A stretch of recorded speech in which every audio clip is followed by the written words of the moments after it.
the electoral bonds. And not just this, in fact, the data was released the day before the deadline that was set by the Supreme Court. The Election Commission said that the data was published as it was received from the SBI, and the information was given in two parts.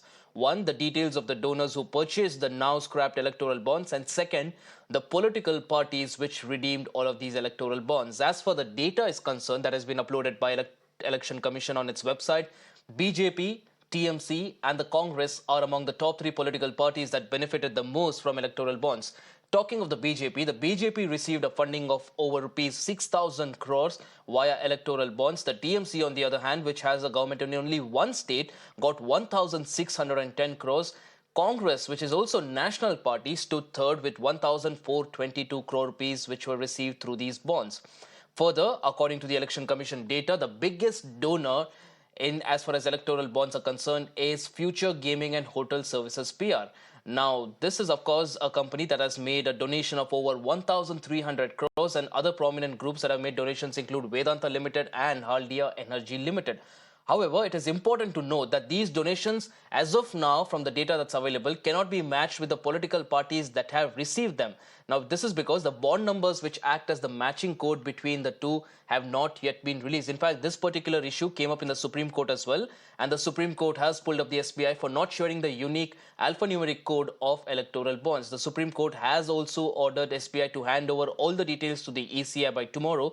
And also the top court has questioned as to why were all the details not divulged by the SBI, and the SBI has been asked to explain the lapse by March 18. So they said that they don't have copies of that, and therefore unless the court returns them what they had given to the court, they can't reveal that.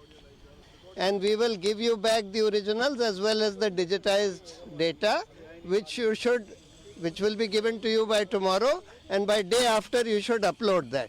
And they said that this information did not include the alphanumeric number of the bonds.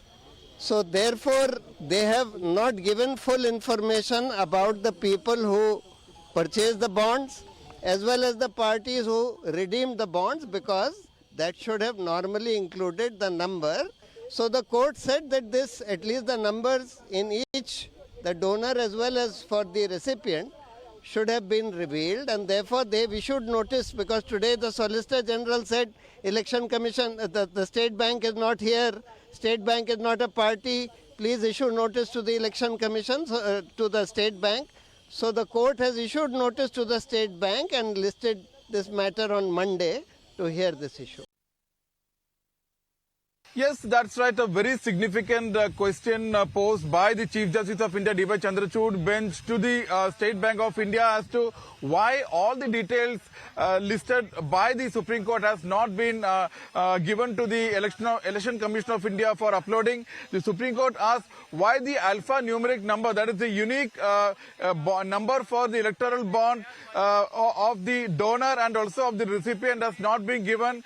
Remember, if the Supreme Court eventually forces the SBI to give all these numbers, it will ensure that who gave which party how much, that will be divulged. So this is in this respect that this question by the Supreme Court is very significant.